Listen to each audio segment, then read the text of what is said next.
talking about was brought about by the president with a view to maybe perfecting the tax system in the country. So he formed a committee to advise him as to how to go about coming up with very good national fiscal policy, not just tax policy, and then how to reform the taxes in the country to make them better so that Nigeria can compete with other economies that are advanced in the area of utilization of taxation as a means of growing up the economy and achieving sustainable development. So this I know, the process and all that have gone into this project of reform. So bills were developed out of the report of that committee appointed by the president under the chairmanship of Mr. Tayo Oyedele. And for the first time in the history of forming a committee in Nigeria, we had a committee that the president has given the power of implementation. So it's not just about recommending something to him. It is about coming up with a report which will be convincing to him, and if he's convinced, he will ask them to be involved in the implementation of the recommendation of the report. So I think that is why the committee just presented the proposed bill to him without taking this bill to the public domain. Because of the trust that he has on the committee, he just sent the bill to the National Assembly for consideration, for passage into law. And in the bill, they even gave deadline as to when the bill to be passed into law. They expected that the National Assembly would deliberate on this committee, on this bill, to the extent that the bill will be passed into law before 1st January 2025. So that by 1st January 2025, the content or the provision in these bills will begin to be implemented by the government. 4 bills were developed and proposed. And then, unlike the expectation, the comment you made that people are more concerned about the administrative, tax administrative bill. What the bill that is generating the highest controversy is the Nigerian tax bill. That is the bill that has made provision for repealing about 11 taxes that are currently existing, including the VAT itself, including petroleum profit tax, including personal income tax, including companies income tax, and other taxes like capital gain tax, casino tax, etc., etc. And then about 14 laws that are related to taxation, including laws that are designed to exercise control over consumption, over production. They made substantial amendment on them, and then take the amended part of those laws into the Nigerian tax bill, which means that the laws have suffered from, or they have enjoyed, consequential amendment. So this bill, which is expected to become an act by 1st January, is now becoming an amalgamation of most of the taxes that Nigeria is using now. Most of the taxes, those that have been repealed, part of them, part of the provision in them have been injected into the Nigerian tax bill.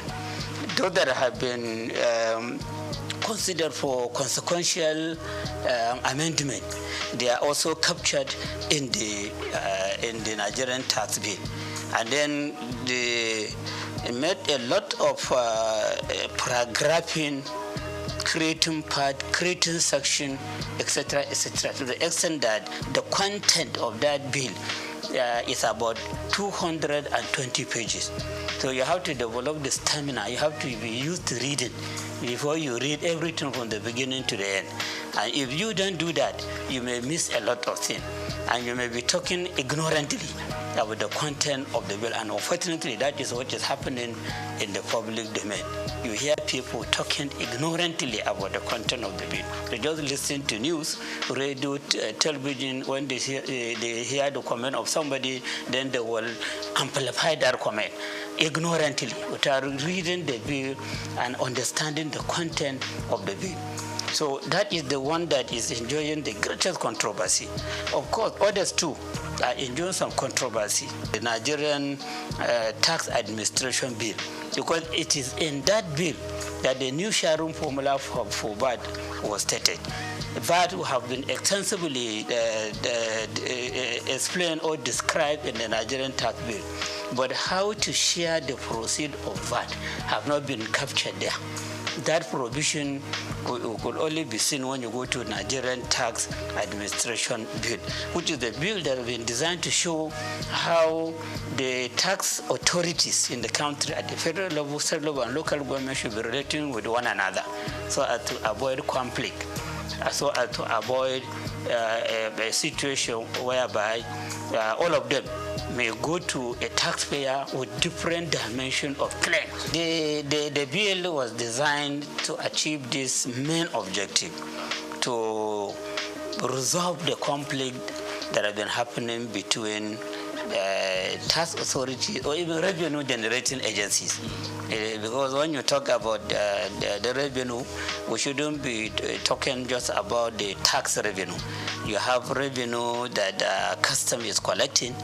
That bill, second bill, is saying that custom should no longer be involved in collecting revenue.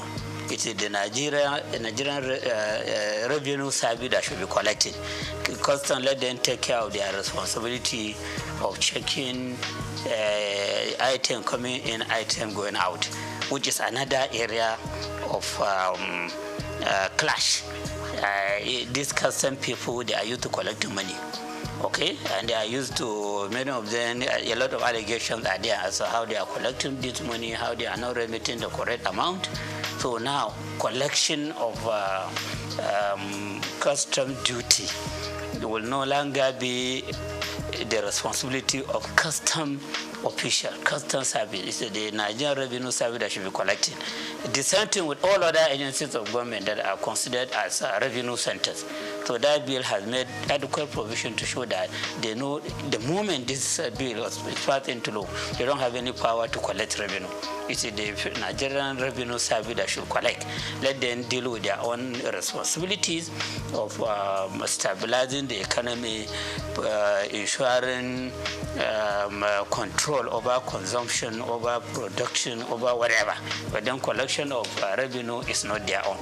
And then between the state internal revenue service and the Nigerian Revenue Service, there should be harmony. If there are revenues sources that are difficult for the state revenue service to utilize in generating revenue, they can bring in, they can collaborate, or they can reach agreement with the Nigerian Revenue Service to do the collection and then share the amount collected as per the agreement, or take cost of collection as per the agreement and then give the state internal revenue service or even local government revenue committee what they deserve. So the expectation of the Nigerian Revenue Nigerian Tax Administration Bill is to bring about harmony and understanding. So how that could be brought about is a question to be answered. Because of the nature of Nigeria, the nature of official, and the way the people put their eyes on money. They want to be the one collecting money or keeping money or doing something with money. And now you are saying that all those that are used to that, they have to they will be suspended from doing that, or they will be banned from doing that. It is only that agency, the Nigerian Revenue Service, that will be doing it.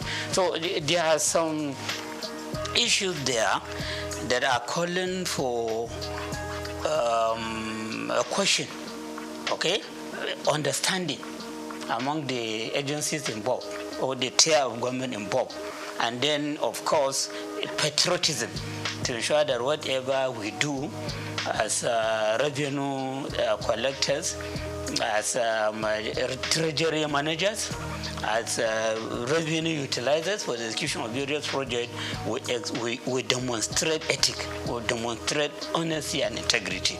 The revenue agency itself, before now, the revenue agency is behaving as if it is for the federal government.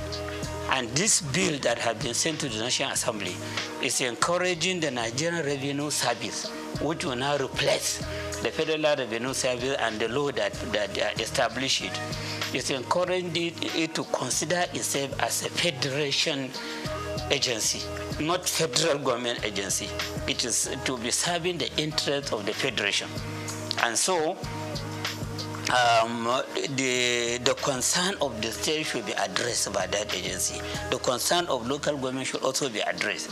It should be an agency that should be mentoring local government revenue agencies or tax authorities and state government revenue authorities or tax authority, so that they carry themselves together as a team, then ensuring that we have very good tax system in the country, that we have adequate revenue generation on taxation, which should be put to use for executing various projects that will bring about sustainable development in the country. So when you look at all the provisions made in the Nigeria Revenue Service Bill, they are talking about the need for harmonious working relationship. They're talking about the federal Nigeria Revenue Service to serve as the model to state revenue service and local government revenue committee, so that they have very good understanding in implementing the provision in the Nigerian tax bill and the Nigerian tax administration bill. So all the provisions are like that. And then provisions have been made adequately as to the position of the executive chairman of the State Internal Revenue Service, the need for governing board, which should have that chairman as the chairman, the need to have the technical committee at the state level, and who are to be members of that committee, the whole and representation to be drawn from various MDAs and other agencies of government and federal government into the committee, and many other issues. And even at the local government level, there is a need for revenue, local government revenue committee, which should be chaired by the councillor in charge of revenue or finance at the local government level, and who the members are and their function. So when you look at all the provision there shouldn't be any controversy. Even if there will be controversy, it should be less. And it should be something that could be resolved. For example, personally, I will not support a situation whereby the chairman of the State Internal Revenue Service should also be the chairman of the board. This is against corporate governance system. And then the same person will be the chairman of the technical committee. The same person will be the chairman of the revenue joint committee, where all the representatives for local government will be members and other agencies. So it will be as if the chairman of the Internal Revenue Service at the state level will become the alpha and omega on all revenue issues in the state. And that person may even be seen himself to be more powerful than Commissioner of Finance. When I was Commissioner of Finance, I was serving as the supervisory person on all the activity in the Internal Revenue Service. The chairman of Internal Revenue Service should be reporting to me, should be taking orders to me. He shouldn't be going directly to the governor. But the provision is showing that the chairman of Internal Revenue Service is equal to the commissioner. And in fact, they were even saying that governor is just to nominate him and has to go to the House of Assembly for clearance. Just as commissioner will go to House of Assembly for clearance. And there is no provision to show that this person should be answerable to the Commissioner of Finance. So something like this, I think many people may not see it. But with my own experience as a Commissioner of Finance, who had been intimately related to the Minister of Finance that time, I know the problem many states were facing as they empower the chairman of the Internal Revenue Service, they empower too much the accountant general against the commissioner of finance, who should be the supervisor to all these agencies of government. So issues like these are there, and appropriate action need to be taken by the National Assembly in correcting the lapses in the bill. Then the last one, which is about institutionalizing revenue board. Okay, a revenue board. Before we have joint revenue board. Before we have joint tax board. So now that joint tax board is an appendix of the personal income tax. It's just under personal income tax. So now the drafters of the bill, they will want joint revenue board to be on its own. I have a law supporting it, so that at the federal level, where we have the chairman of the Federal Revenue Service, he will now serve as the chairman of the Joint Revenue Board. Then all the chairmen of the Internal Revenue Service at the state level will be members. Ministry of Finance will have a representative. Ministry of Budget and Planning will have a representative. And you have some other agencies of federal government that may send representatives into that board. So that board will be taking decision on monthly basis on where improvement should be made, how to solve problems between one tier of government and another, and many other things, which will be very, very beneficial to the president or the Federal Executive Council, and then beneficial to governors and the various state executive council on fiscal policy and on utilization of taxation to generate revenue and on utilization of the revenue being generated by these agencies. Because many people are having the feeling that the agency, they collect this money and they spend the money. But in real sense, they only collect. But they remit to the government, into the treasury of government. So while they collect, they have the responsibility of collection, they don't have the power to spend a kobo from the amount generated. It is the government that takes care of that. So the Joint Revenue Board has been given a lot of responsibilities in that bill. So when it becomes a law of itself, so the Joint Revenue Board will now be more powerful than what we know before as Joint Tax Board. So this is just the summary of the bill that have been sent to the National Assembly for passage into law.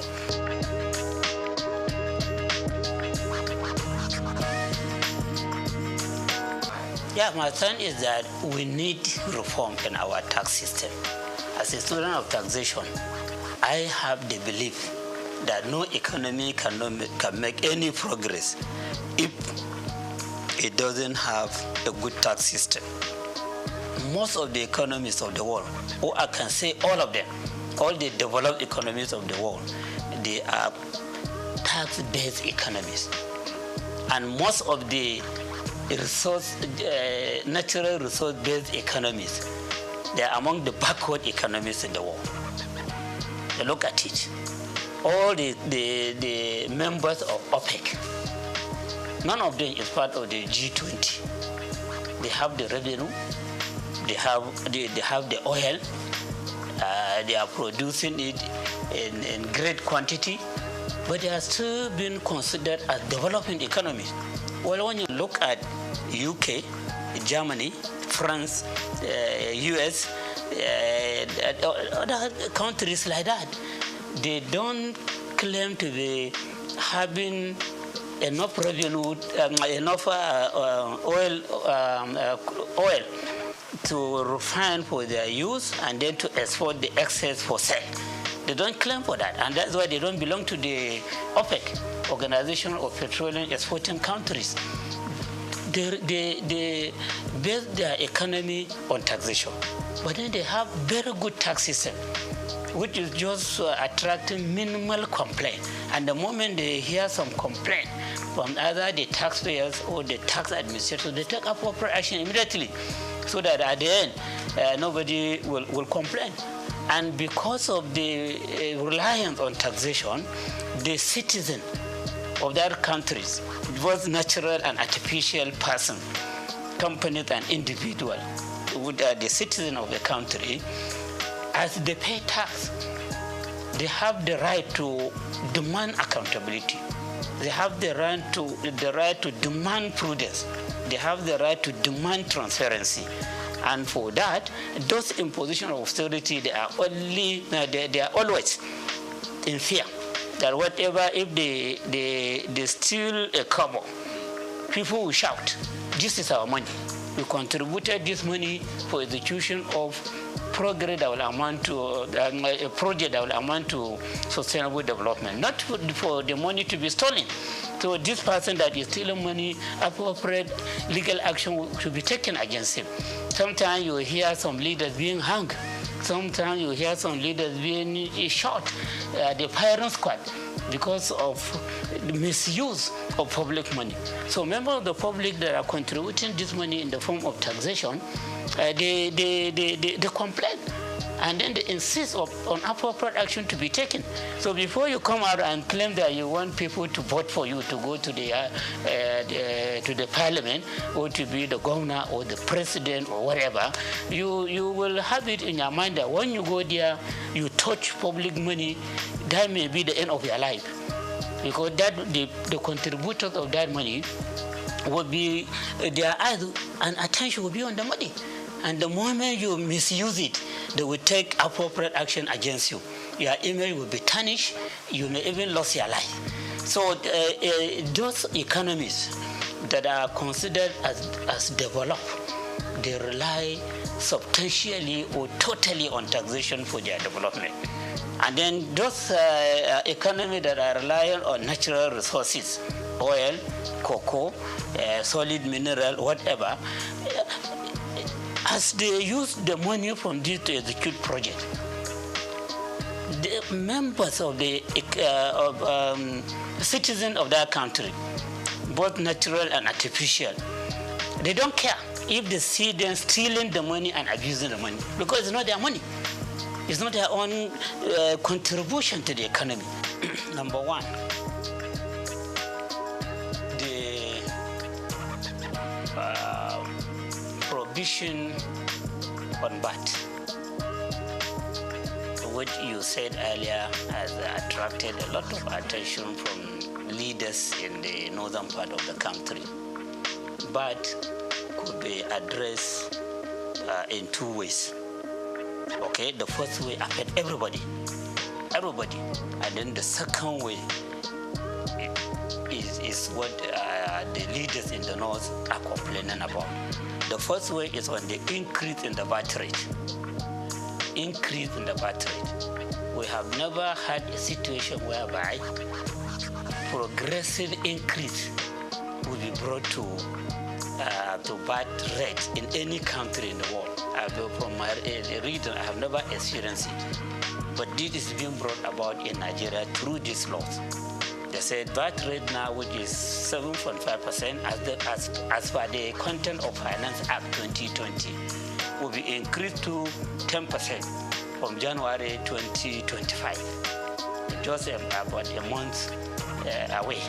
If the bills are passing to law, VAT will be increased to 10% of all VATable goods and services.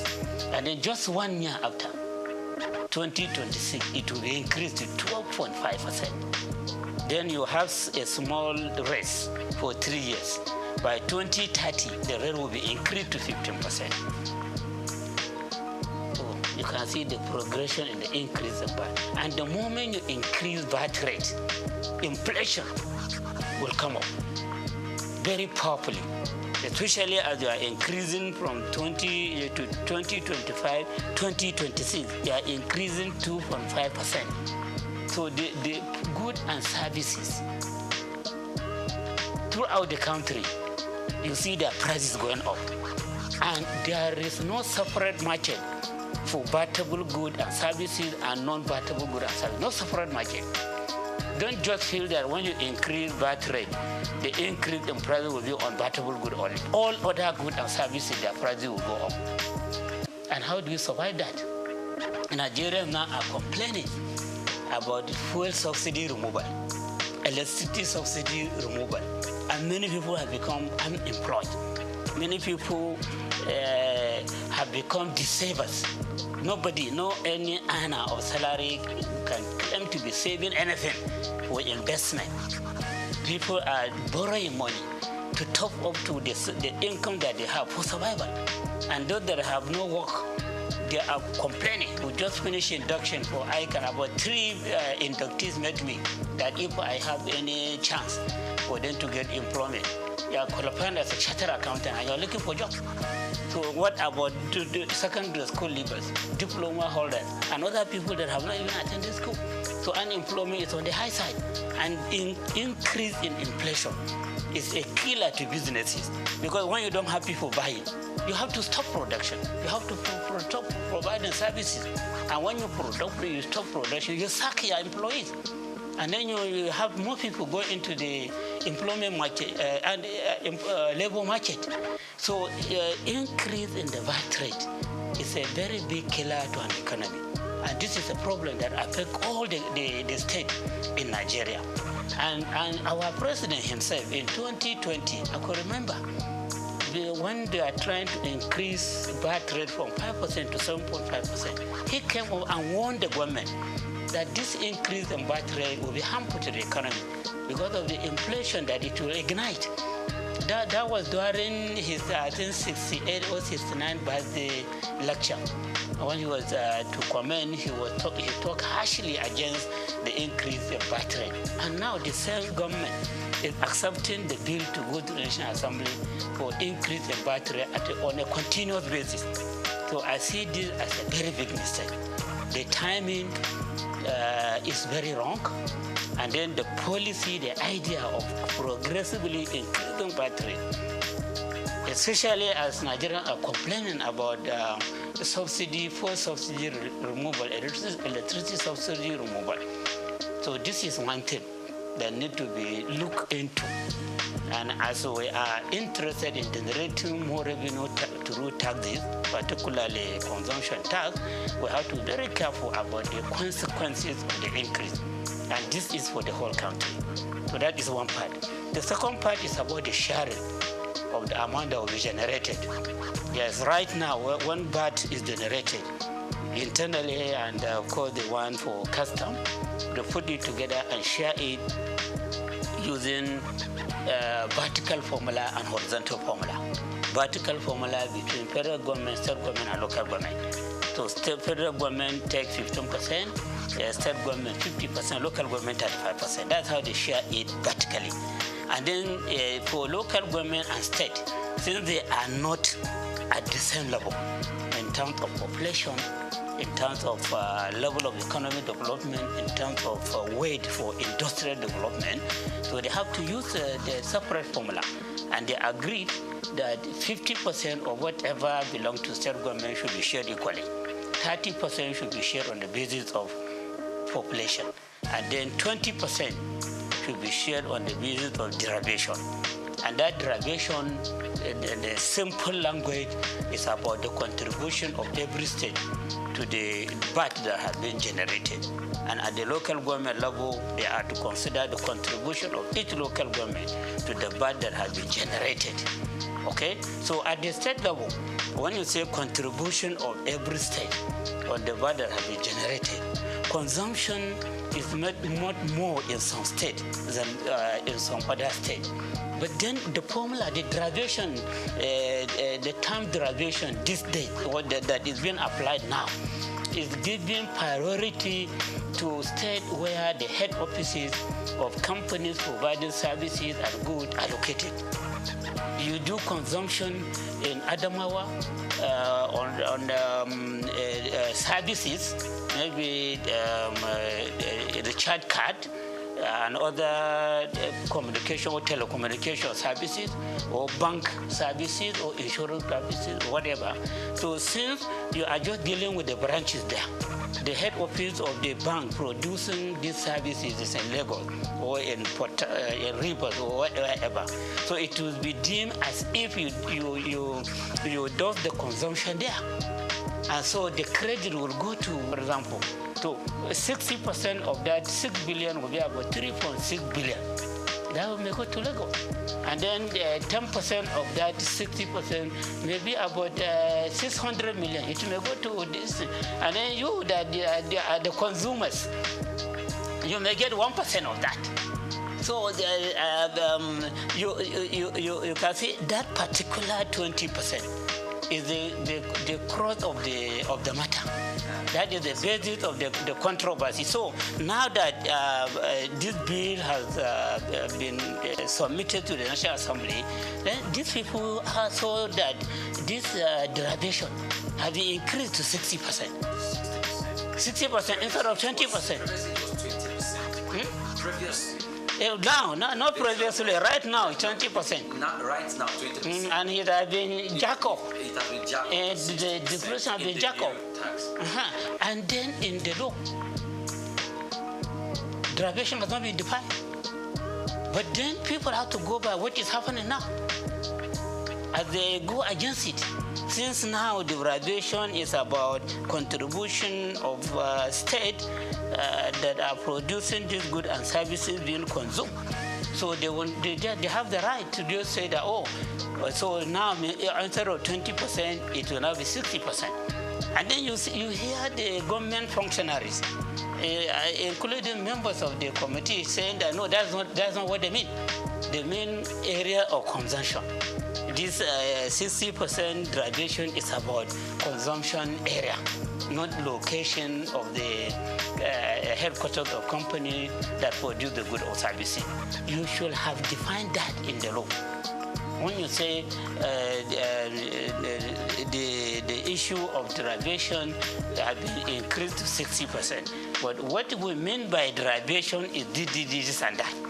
So that controversy will have been avoided. Or you go under the interpretation section. And so as you are interpreting this, and then you say derivation. By derivation, we mean this, and that. That has not been done in both the Nigerian Tax Act and the Nigerian Tax Administration Act. So you can sympathize with the people complaining. And then if it goes like that, if they don't correct it at the National Assembly before passing into law, the moment it is passed into law, they will go back to this issue. The suspicion is that they will just go back to a pleasing state where the headquarters of the companies are located, because there is no definition that says that it is about consumption. So everything needs to be documented. Yeah, in a society that is well informed, you should always talk on the basis of evidence. And evidence in accounting, we said you prioritize when you are to prioritize between two evidence, verbal and written. Written is more important than verbal evidence. Okay, and that is why in court, even if you say you give verbal evidence, they want to write it down and read it for you. Then you sign, or you put your thumbprint that yes, this is your comment. Because written evidence will continue to remain. Verbal evidence could be denied in a later date. So these are two issues, all based on that. And then you can appreciate why people are talking too much on this matter, to the extent that they don't even care to notice other lapses that in the act. But they, as student of taxation, I have to read and try to pinpoint lapses that need to be corrected so that we have a perfect reform on taxation or on revenue generation in our dear country.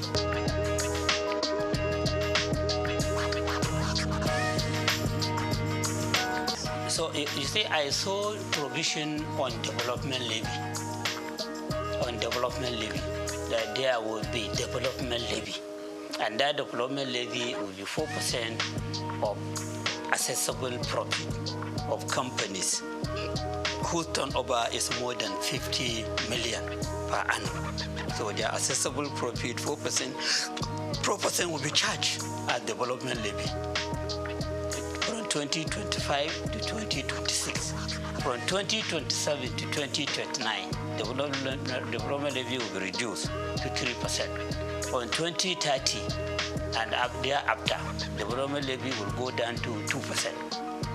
So that development levy will be the reason for wiping out other development levies that is used by some government agencies that are providing vital services for this country. You have TED Fund, Tertiary Education Trust Fund. Now they are relying on 3% of accessible profit of companies for all the projects that they are executing across the country. TED Fund, as I hope you know it very well. So it's the one that is most of the infrastructure development in federal university, federal polytechnic, federal college education have been executed by TED Fund.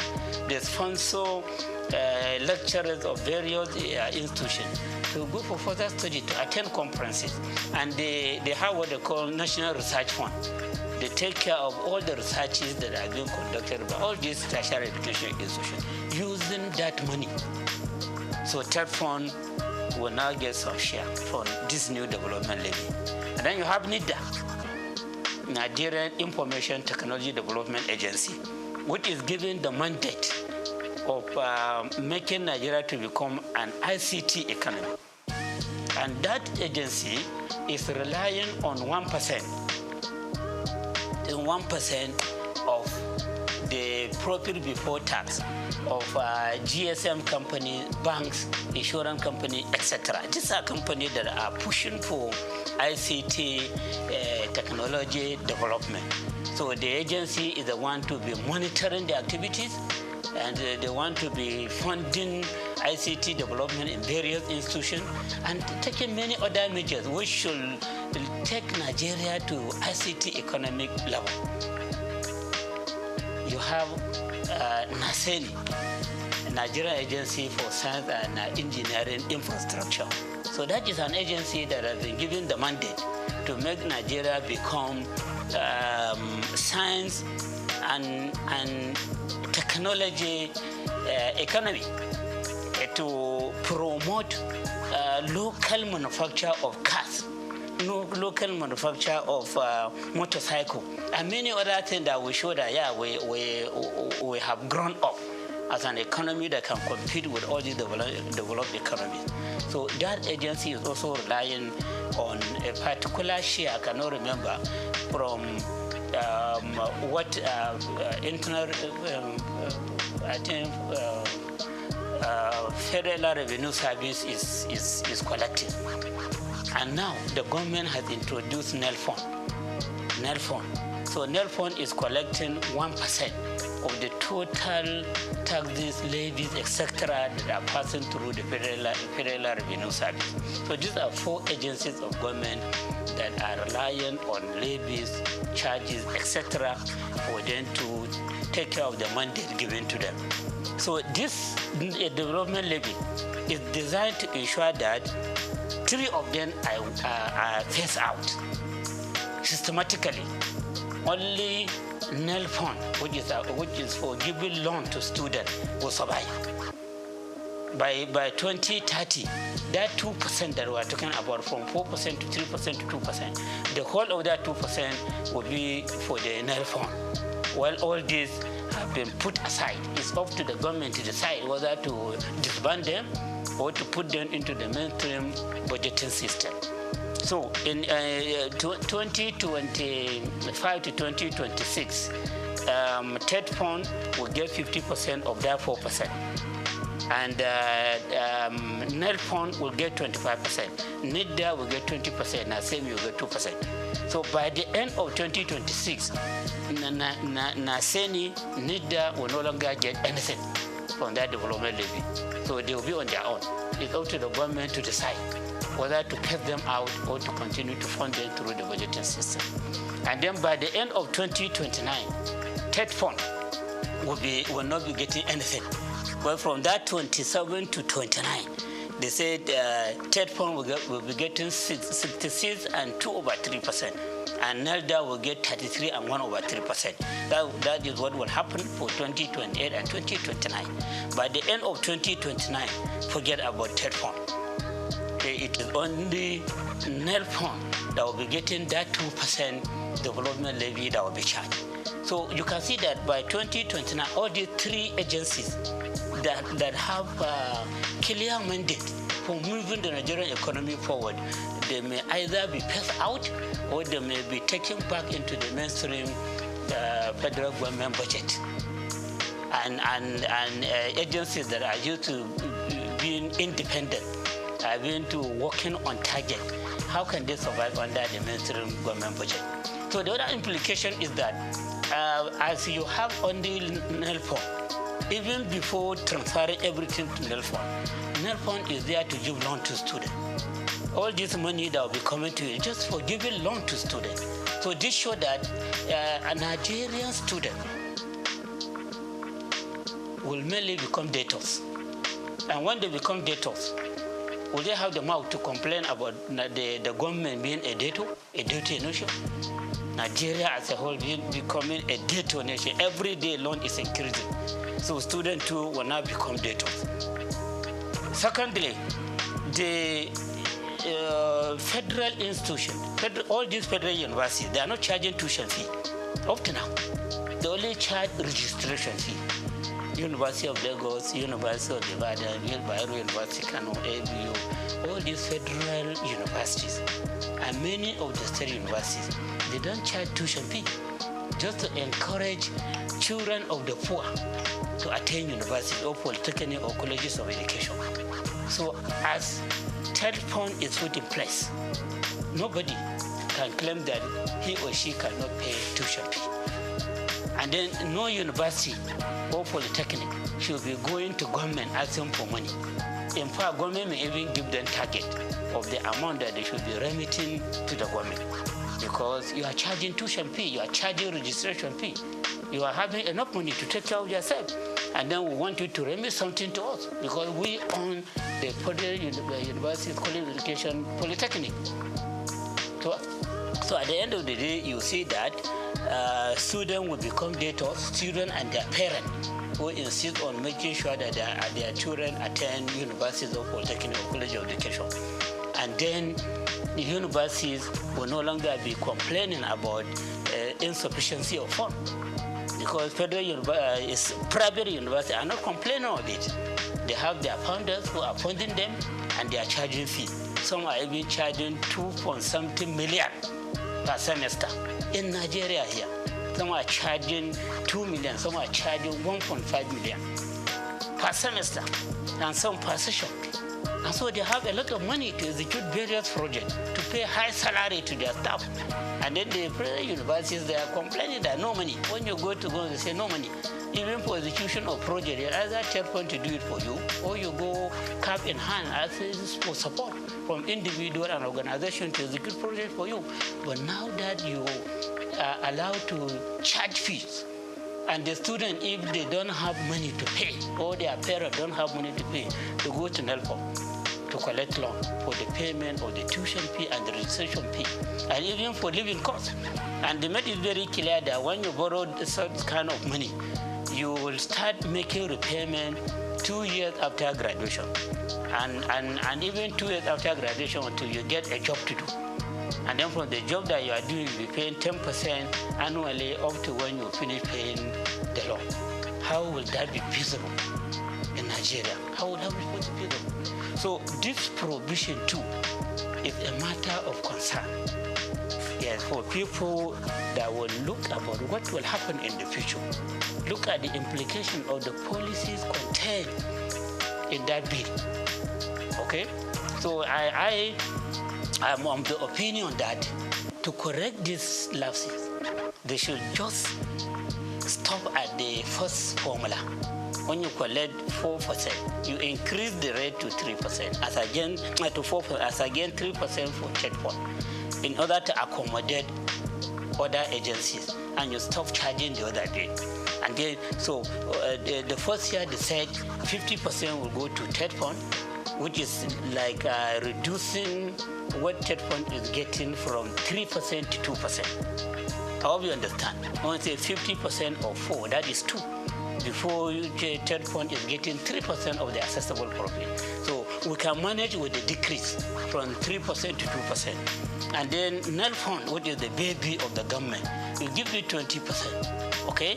Then NISDA, which is having very clear mandate of making the Nigerian economy an ICT economy, 20%. Then NASENI, 5%, saying we don't care much about the technological development that may come to manufacturing cars, motorcycle, etc. We give them 5%, and then allow them to look for means of further funding themselves. So you stop at that, but not to scrap any of these agencies. So that's my own advice. Okay, so that is another important area that need to be addressed in this bill before they are passed into law.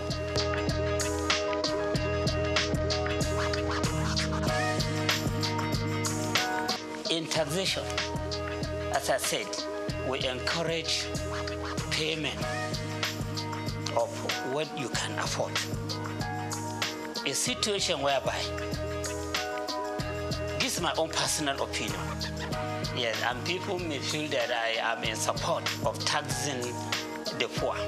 No, I'm not talking about the poor. Anybody that doesn't have income, that doesn't have profit, that doesn't have gain, it should not be considered for taxation.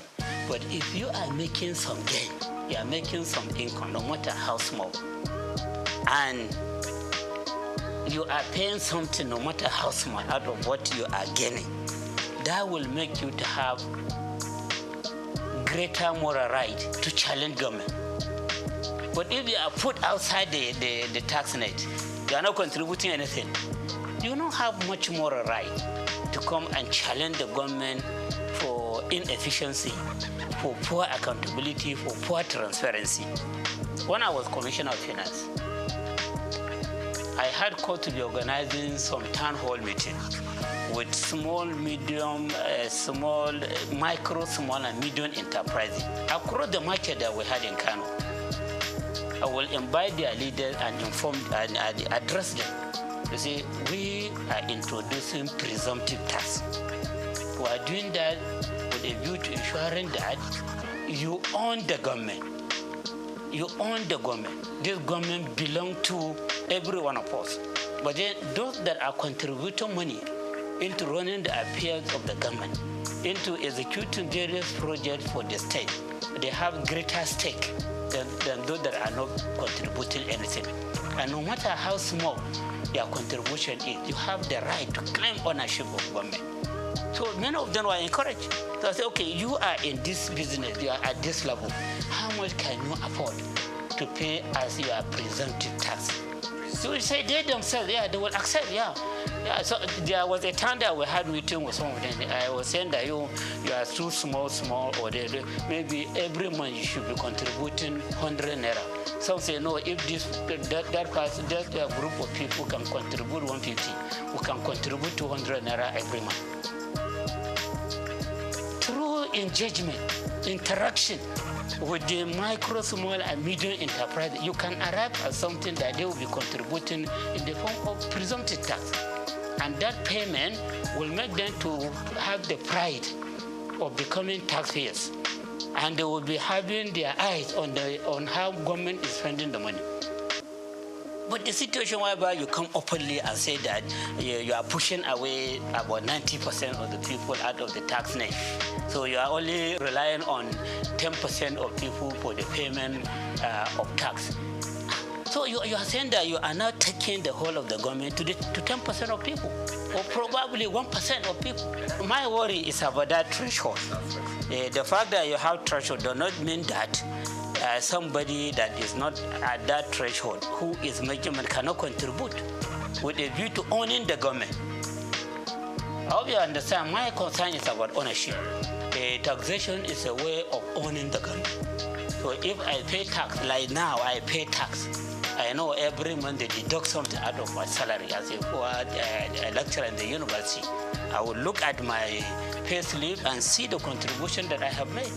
So if I need tax clearance certificate, I can go there and collect it, whatever reason. But you that are not paying anything, what tax clearance will you ask for? Okay? And then if something bad is happening in government, you see them stealing money, do you have any right to complain? Is it their money? What have you contributed there? So a situation whereby we want people to be economically empowered, to own government. And then we are now having a reform that is saying that, that is even proud to say that about 90% are made not taxable, even presumptive tax. So in other words, I am of the view that as we claim for transactional tax to be paid by the rich and luxury asset to be taxed as that are at the lower level, they should also be paying some presumptive tax, even if it is 10 naira per month or 20 naira per month, so that those rich people claim that the government belongs to them, this one too will say, yes, the government belongs to us. So provision like this is not there in the act. All they are just claiming is that they have pushed people away from the tax net. And pushing them away from the tax net, just pushing them away from ownership. So you are just surrendering the whole of the government to very few people who will now be teleguiding those in the position of authority. And you will just be asking for help all the time. Where you can also claim ownership with pride, or no matter the amount that you are contributing to government.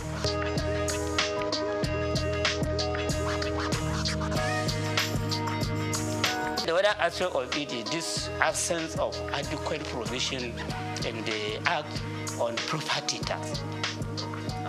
Property tax, yes, property tax. Like I was talking about luxury asset. Those with luxury asset, they need to be taxed on the value of this luxury asset so that we generate more revenue. Those that are doing the transaction of high volume of money, they need to be taxed for this transaction.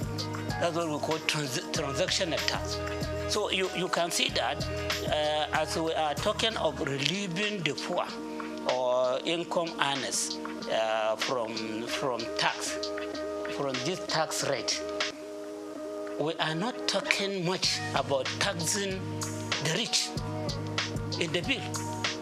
It is not clear as to how properties of the rich people in this country who are very small. Someone was even telling me that in Nigeria, where you say 99% of the wealth of the country is in the hand of 1% of the people in the country. That 99% of the people of this country, they own only about 10% of the wealth of the country. What a gap! If this is true, we have not done any study empirically to ascertain this figure. But you can see some sign of it. And you need taxation to bridge the gap. And then as you are arguing for the bridging of the gap, you now have a reform that is throwing away 90% of the people from the tax net. And then the people drafting the bill are even proud to say it. So I have reservation on this. If I found my way, I will agitate for appropriate correction to be done. And that does not mean that I'm agitating for the taxing of the poor. I'm talking about those that can afford. They are not for the personal income tax rate, but then they pay presumptive tax with a view to owning the government, with a view to ensuring that the government is not allocated to only the very few rich. And then these few rich, in the other way around, there are no adequate provision, there are no clear provision to see how their wealth will be taxed.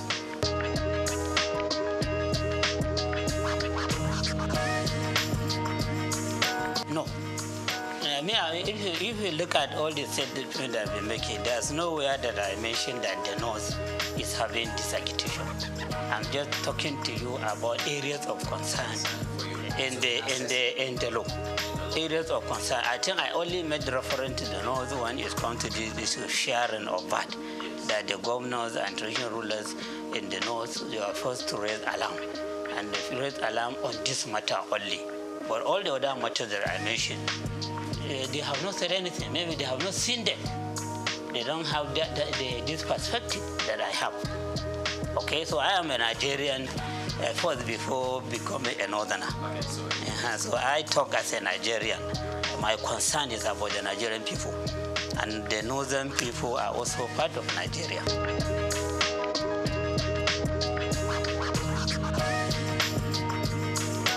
Yeah, you see, their position or the worry they express is just about the injustice they suspect from the issue of VAT collection and sharing. And even that provision has been made perfectly, I doubt very much if they will complain. And then secondly, they may be having the suspicion that the drafters of the bill were just reading the mind of the president. A president who was a governor in Lagos State, who developed, people are just having the feeling that he was the one that developed the Lagos agenda, which is about making the Lagos State to have a special status in Nigeria. And special status is just about maybe putting it into a position higher than other governors, but not up to the level of the federal government. And then when you are targeting that special status position, then a lot of things could be designed that will be favoring Lagos. So those that are attaching the bill, one, they are doing that in view of the formula they discovered, which may not be, will not augur well for them on the VAT allocation. And then secondly, they may be having the feeling that this law was just designed to favor Lagos State in the course of its own effort to become a state that has special status. Okay? It says so that will make it to be seen as if it is a country of its own, even though it's not up to the level of country, but it is higher than all other states in the country. Probably this may be the reason why they are agitating. The one that you can see clearly is on this issue of VAT. And then they have other suspicion. So that is another worry that I have. The issue of trust. Trust, what do some experts call trust deficit. Yes, will be promoted greatly by this bills if corrective measures are not taken. All these issues that I mentioned, I did that honestly as a Nigerian. By all standards, I should be accepted as a Nigerian. Even by virtue of my past, people should accept me as a Nigerian. I don't have any reason to be sentimental against any part of this country. I don't have any reason to be favorable to one region against another. I don't have any reason for that, but even by virtue of my birth and my own level of experience, okay? And of course by my age, somebody that is around 60. So that person should only be thinking about what you meet when you die, when you reach your goal. Okay, so I think to be fair to them, we can say that their worry is mainly about that issue, and then all other issues are suspicion.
Drop makes a hole in a stone, not by force, but by consistent dripping.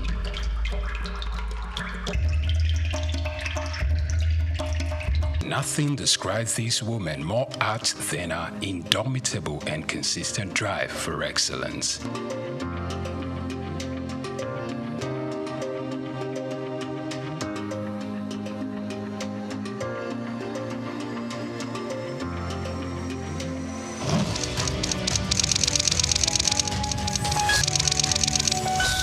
Born Bilikisu Abiodun Moturayo Omobalanle Adekola on December 24, 1962, into the family of Alhaji Abdulmoshood Adekola, the first grandson of the first Alhaji in the city of Ibadan, and a Cameroonian mother, Mrs. Hannah Aduke Adekola, in the ancient city of Ibadan, Oyo State. While her mother was still pregnant with her, left for England to further his education. And while she was pretty much young, her mother left the country to go join her husband, to return while she was 8 years. Meanwhile, she was left to be cared for by her grandmother. She was registered in a private boarding primary school at the age of 4. My parents had me. My father went off to England to go to school before I was born. He left my mother pregnant with me.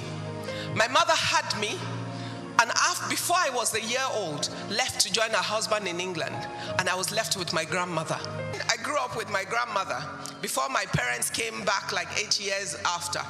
Spent my first, from about age 4 or 5, I was sent into a boarding nursery school.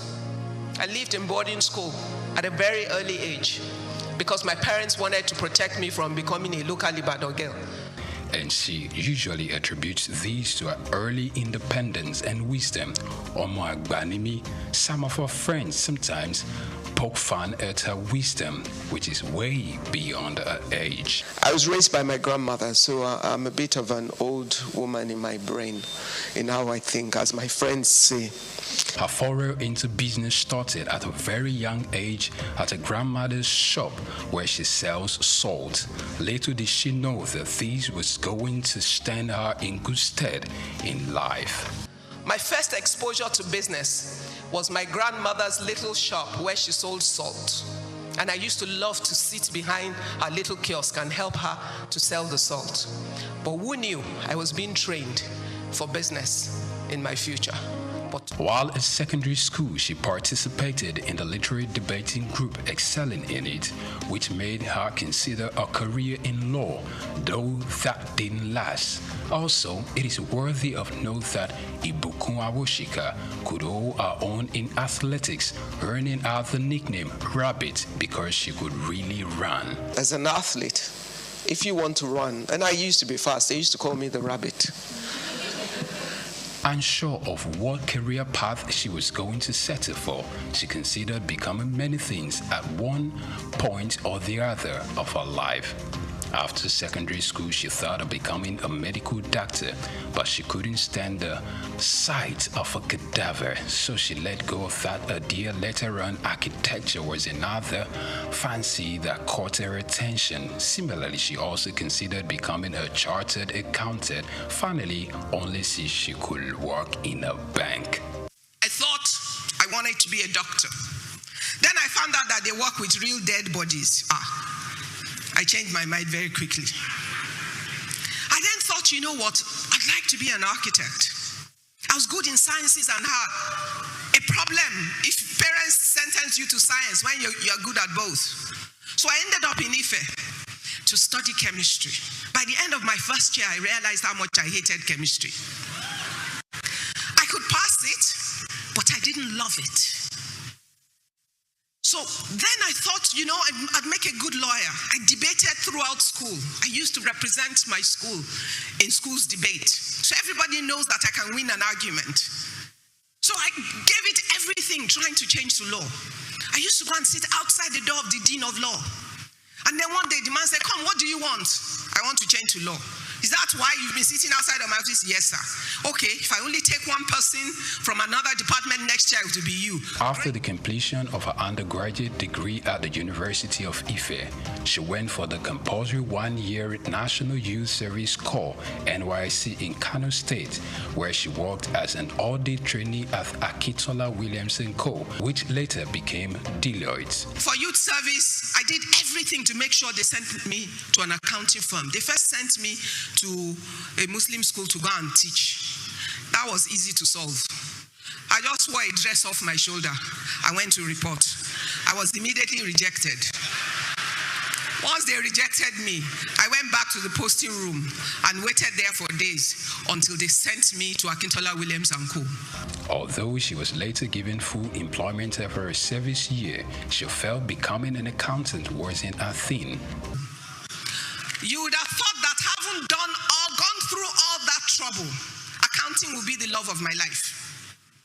When I got there, within the 1 year of my youth service, I realized how boring accounting is to me. Because they had all the processes somebody else had thought about before. All I had to do was open old dusty files from company to company without imagination or initiative. I'm a very restless human being. That was not going to work. So I finished the work. I did well. They offered me permanent employment, but I said thank you, but no thank you. Why? Because at that moment, I had come to a realization that that was not the vision for my life. After returning home, she joined Alibert Nigeria Limited, a furniture company, as showroom manager. In a word, only to kill time. She only stayed for 3.5 months. She left to begin a furniture manufacturing company called Quibis Limited in 1989, just a month before her 26th birthday.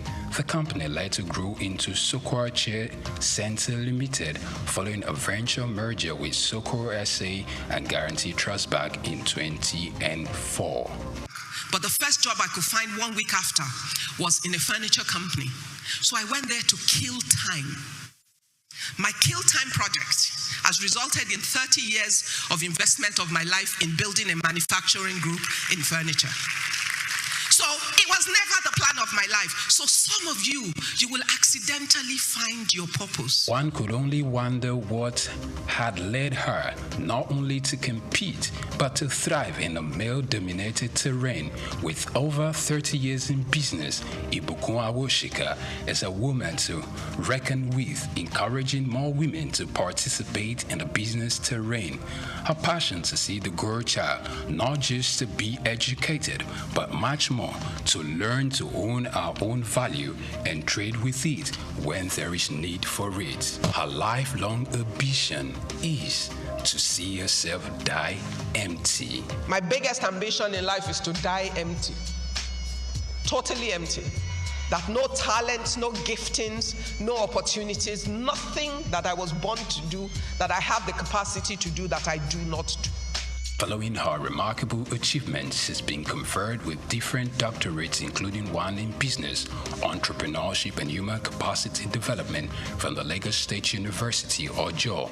Similarly, she was given a honorary doctorate of business administration from the Obafemi Awolowo University and another from the Olabisi Onabanjo University, Agoiwoye, Ogun State.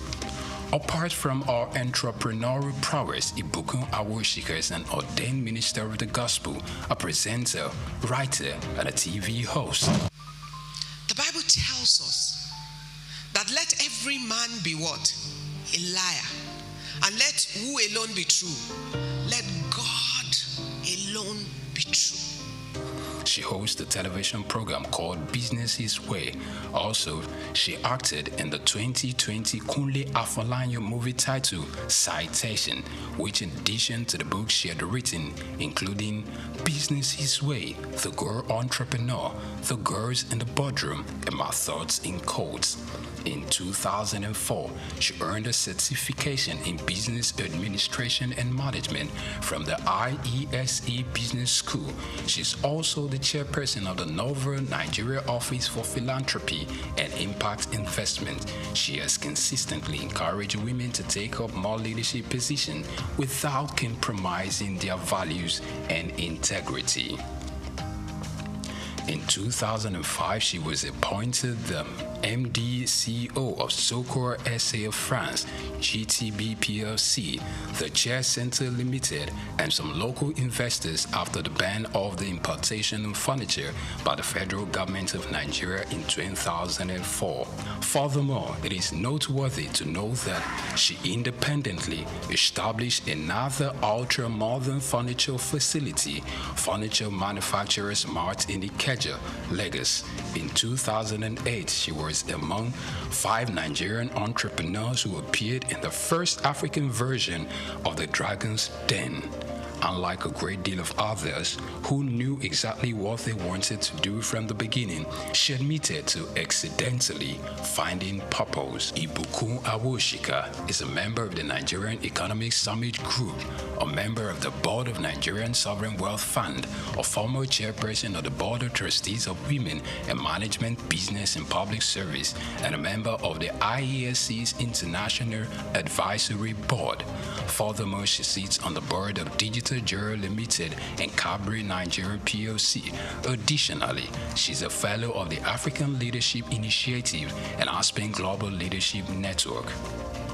History was made on the 7th day of September 2015. Following the resignation of Prince Ajibola Afonja, she became the first female chair of the First Bank of Nigeria in its 126 years of existence. Ibukun Awoshika's Octo-Nigerian father, Abdul Moshood Adekola, who was a great influence in her life, passed on the 20th April 2020 after serving the Lord as an usher at the Fountain of Life Church in Ilupeju. He was a Muslim convert. He was converted few days before his 60th birthday. She got married on her 28th birthday to Abiodun Awoshika, who is the Chief Executive Officer of Excel Exploration and Production Company Limited, and they are blessed with 3 fine young men, Oludola, Olufishika, and Olamiposi. To celebrate a life of impact at 60, friends and mentees surprised Awoshika by building the Ibukun Awoshika Sports Center at our beloved secondary school, Methodist Girls High School, Yaba, Lagos. This project took about 6 months to complete and had some of our mentees like Tara Durutoye, Ndidi Okuanu, Chichi Nwoko, and Bisola Runsewe.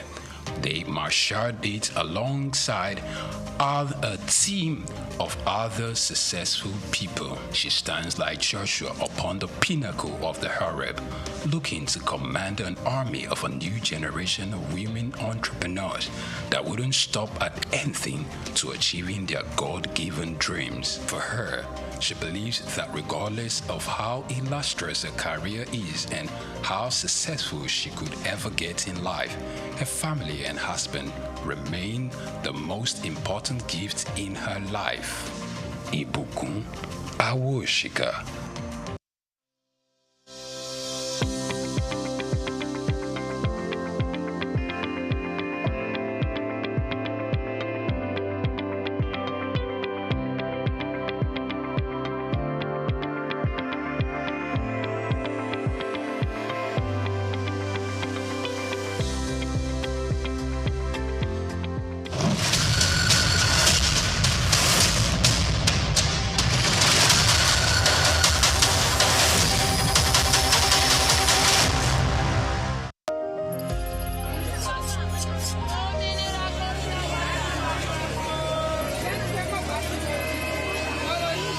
Hello Lagos, make we yarn.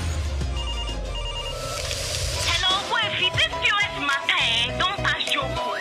Person go swipe, alert no enter. Before you know it, jump. Wait, wetin really happen?